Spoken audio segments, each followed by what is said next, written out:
that the Allies have indeed scored a major tactical success. Robert Moore reporting there. Now, we're joined now by our diplomatic editor, Nick Gowing. Nick, can we go first back to the conversation we were having just now about the blackout, it's being called, the restriction on the amount of news coming out. That restriction, in fact, didn't hold altogether throughout the day, did it? What happened?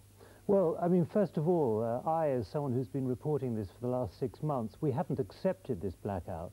My job as someone who's meant to be reporting this from this end has been to seek information wherever I can find it.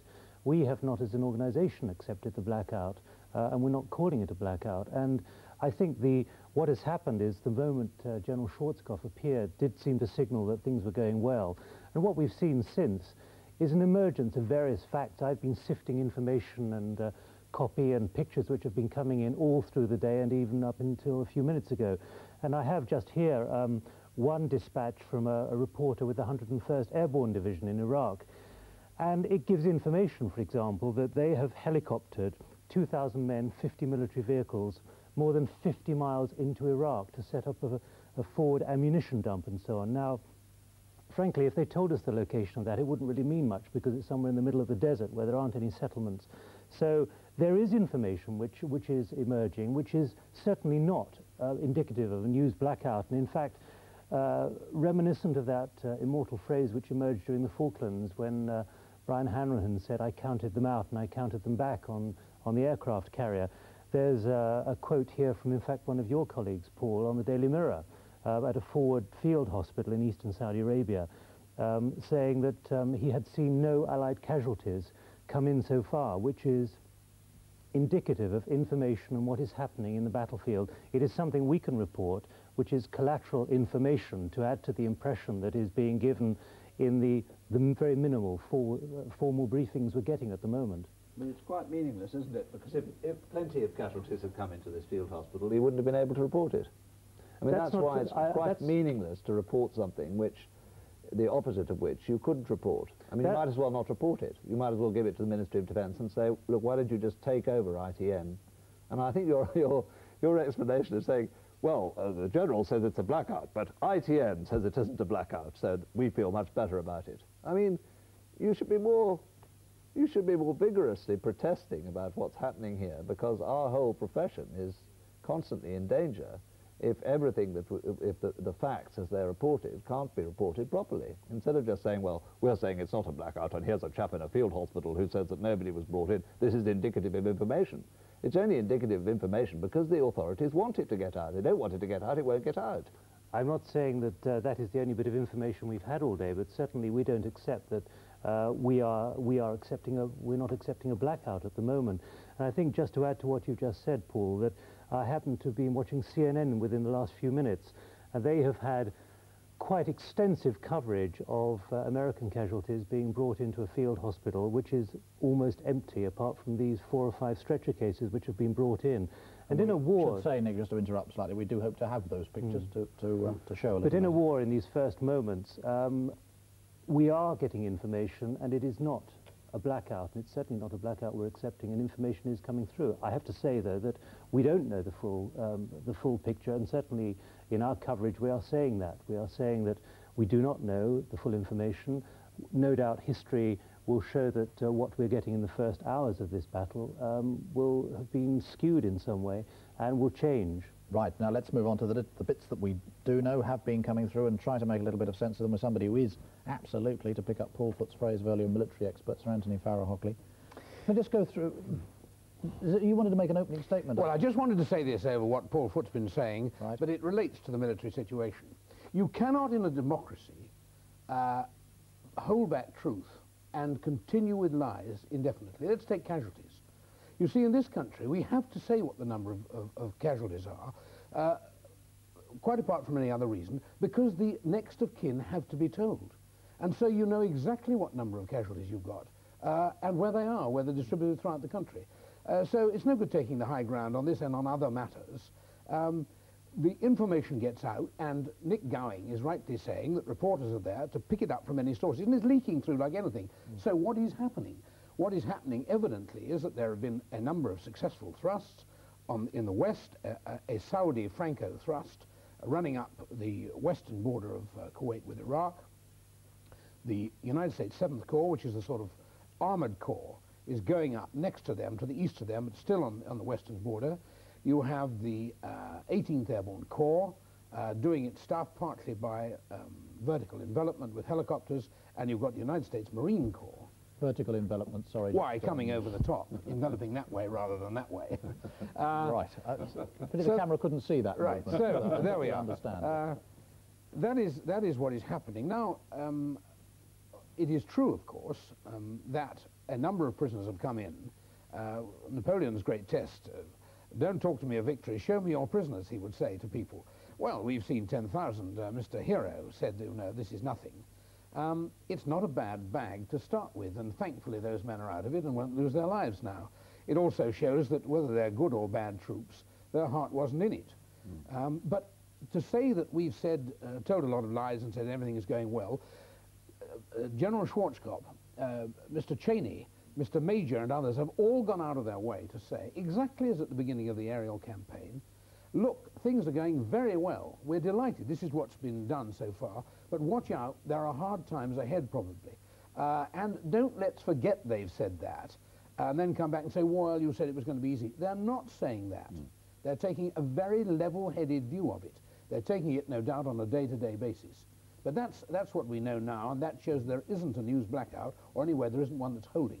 Right. I could just take one or two things that actually happened and explain them to us a little in more detail.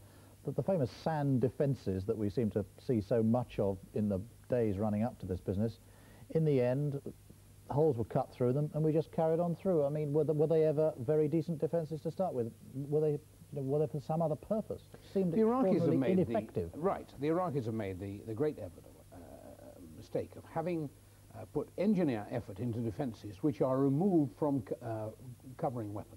Unless you can cover defences like that, obstacles like that with weapons, they're a dead waste of time. And the most remote ones have been rapidly breached by the combat engineers who are experts at it. Then as you close up to ones that are covered by fire and have mines in them and so on, extensively sown, then it gets much trickier. But there have rarely been physical obstacles of that sort which have withheld a determined attack, particularly where you have got, as here, air cover, absolute air cover, where your engineers are trying to work and being attacked from the enemy air. It's pretty hard going.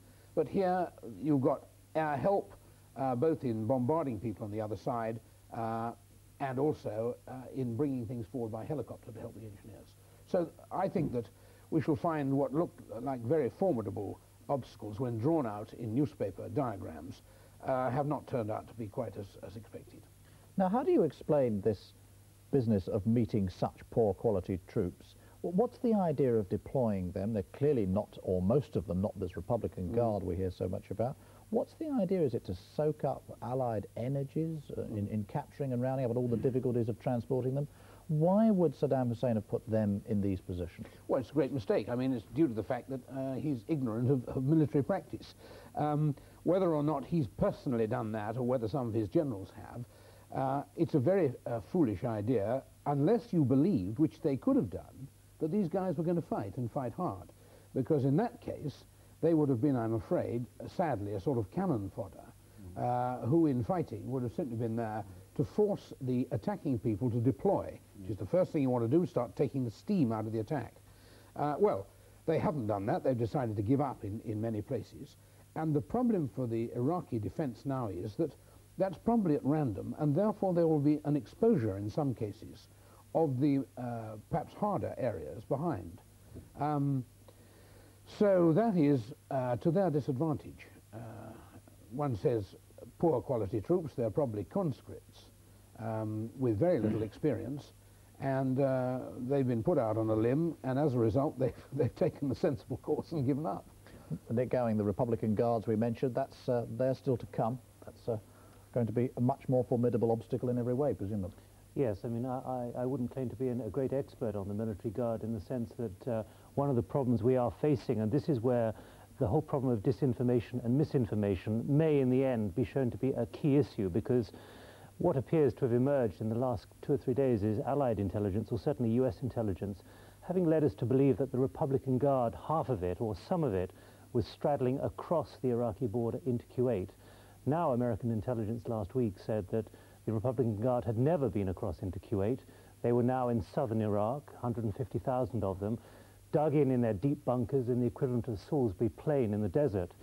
And they are in southern Iraq now, and if the troops are moving round from the west, these big armoured divisions, there will have to be some kind of major battle in southern Iraq rather than in Kuwait against the Republican Guard. And that is one example which we have been wrestling with for the last 5 months on information of what, in fact, has been going on in Kuwait, where these troops have been. We know they've been moving around a lot, but now we are faced with a true test of where these Republican Guards are and how much of a formidable obstacle they now present for the troops coming in.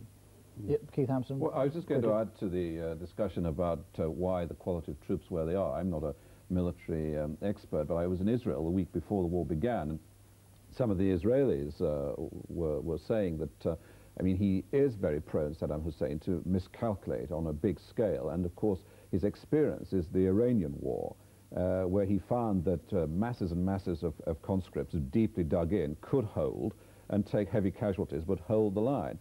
And of course, if you take that in conjunction with his belief that the Americans after Vietnam would run scared of heavy casualties, he may well have thought that it doesn't matter, have gun fodder there, they hold the line, he can lob gas shells in at the Americans, and he then will have the high ground for negotiations over peace terms. Now, it hasn't happened, and of course it's an interesting question. We haven't yet seen any chemical weapons, we haven't seen the oil trenches lit, and I think the General's absolutely right. The troops' morale must have been so appalling, it just hasn't happened as was intended. But for the first time we have in fact seen those trenches full of oil. We saw the first pictures from I think it was a French crew this afternoon. They were full of oil and they were ready to be lit, but they weren't lit. And I think the question in my mind throughout the day has been, why have these troops not resisted at all? And I think maybe we shouldn't focus on the Republican Guard because everyone knows about them at the moment, but there are still probably another 300,000, 250,000 Iraqi troops inside Kuwait itself, not southern Iraq. They have to be overcome. There are another 2 or 3 reserves. There are all the troops inside Kuwait city along the coastal defences, as well as up to 200,000 Palestinians inside Kuwait city. I think we should focus our attention on what kind of resistance they are going to put up against the Allied forces as they move in. The Republican Guard is a separate problem, which is right on the border. Yes, can I say something about the General said just before we leave it? The first thing I think you said was that in a democracy you can't disguise the number of casualties, and then you said because the families have to be told. Now, the Ministry of Defence guidelines for journalists operating in this war, one of the most interesting passages in it deals with casualties. And it says that no one is allowed to report on any casualty without first getting clearance from the Ministry of Defence. I mean, there's a whole long section on it, which I don't think existed in the Falklands guidelines. I think that's been introduced as part of what they call the Vietnam guidelines, which the United States Army issued, that casualties is an area we are not allowed to comment on at all. And this business of telling the families, of course, it's quite impossible to gauge the number of casualties in any particular offensive or any effort that's made by any number of troops by what families happen to be told over a period. So we can't, in fact, gauge the casualties, and it is possible to disguise the number in a democracy. Of course you can. This is the most unutterable rubbish. If you do a bit of decent research, you will find that every local newspaper is reporting that Mr. and Mrs. X's son, Mrs. X's husband, or whatever it is, has been wounded in every single newspaper. So we have to read every newspaper? Well, this is a matter of doing some research. Get down to it if you want to. But there's no question or doubt about it. We pride ourselves on not... You could still hide it, though. Well, you could still disguise it. You're not aiming to hide it.